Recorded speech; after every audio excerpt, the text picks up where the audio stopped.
Our legal system and the American legal system are based on a very important principle, the principle of the presumption of innocence.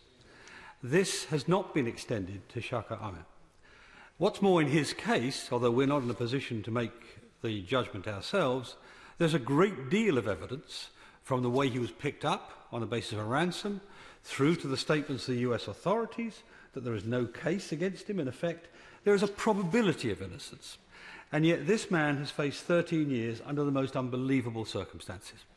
And I make the point of innocence because it is one thing if you are a terrorist or a soldier and you are put through this sort of behaviour. The same sort of treatment, by the way, that the British government gave up in the early 1970s after using it in Northern Ireland, and did so because it was deemed to be torture. In fact, it's much worse than what we gave up, but deemed to be torture. And that's the basis of him being held. Now, it was the same sort of torture that led the American government to conclude that there were weapons of mass destruction in Iraq, because they tortured somebody else 83 times, I think it was, until the person eventually said, yes, yes, I give in. You know. That means that even if there were confessional evidence against him, it would be completely untrustworthy. Indeed, it would be thrown out, as indeed I think Clive Stafford Smith has said, Clive Stafford Smith of Reprieve.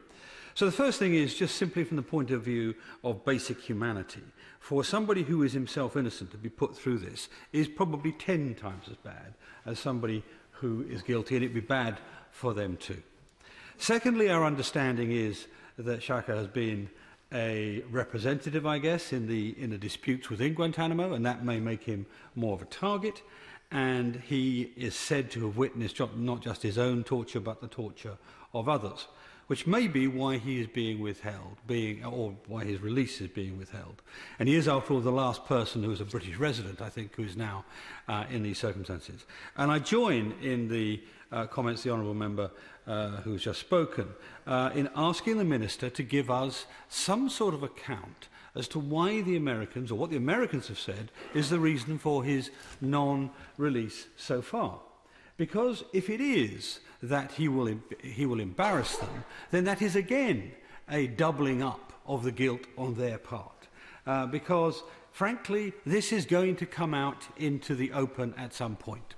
The man who was the colonel who was the head of the unit of American military lawyers, who were there both to prosecute and defend people in Guantanamo under the military commissions, said to his own people at the beginning of their commission to do this, that they should be wary of any techniques and tactics that they allow to be used, because, his words, in America there is no such thing as a secret, just deferred disclosure.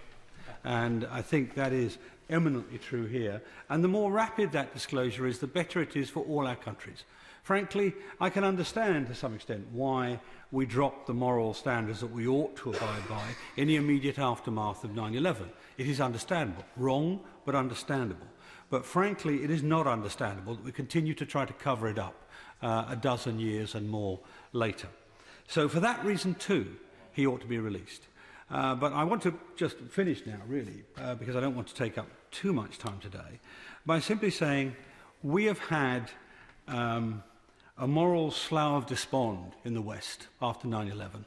We have abandoned our own standards. We have fallen short of our own ethical, the ethical standards that we should uphold. It is doubly incumbent upon us now to act to ensure that those who have suffered as a result of that are released to their families as rapidly as possible before their health is completely destroyed, as Shaker Aamer is facing. But it's also important to our own nation, to our own citizens, that actually we confess. I will give way, yeah. Right on, member, for giving way before he sits down. I wonder, could he just make any comment on what he thinks this tells us about the so-called special relationship between the United Kingdom and the United States? Because it does seem unbelievable that we can't seem to get a straight answer when our Prime Minister meets President Obama about a citizen of our country being held by them. What does it tell us about the special relationship? It may say two things. I mean, the first thing it may say, and it saddens me to say this, but it may be that President Obama is not in complete command of his own country in these terms. I mean, he was, after all, promised to close down Guantanamo early on and then didn't do so, at great political cost to himself and indeed at great cost to his own moral standing. But the other thing I think it says is that when it comes down to it, America puts its own interest far ahead of any other country. It is the doctrine of American exceptionalism, which in one sense is understandable because it's based on freedom and so on, but in another sense leads to almost a colonial treatment of their own allies. So will you just let me finish the sentence and I will. So that of itself is if that is the case, is deplorable. And I would expect we, as America's longest standing and strongest ally, should expect special treatment, and clearly we haven't been given it in this case. I give way to the Honourable Gentleman.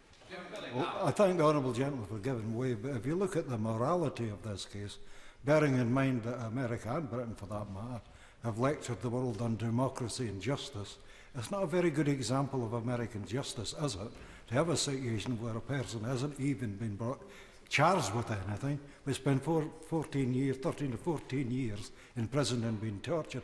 What does that say about the West when we look at the rest of the world, particularly the Middle East? What message does that say? I thank the Honourable Gentleman for intervening on me in that way, because it goes really to the heart of what I was going to conclude by saying, and that is one of the great dimensions of our soft power in the world, which I used to come across all the time when I was a British Foreign Minister, was the expectation that we would behave differently to others. We would not fall to the Soviet or other totalitarian standards, and we got paid more attention to as a result of that.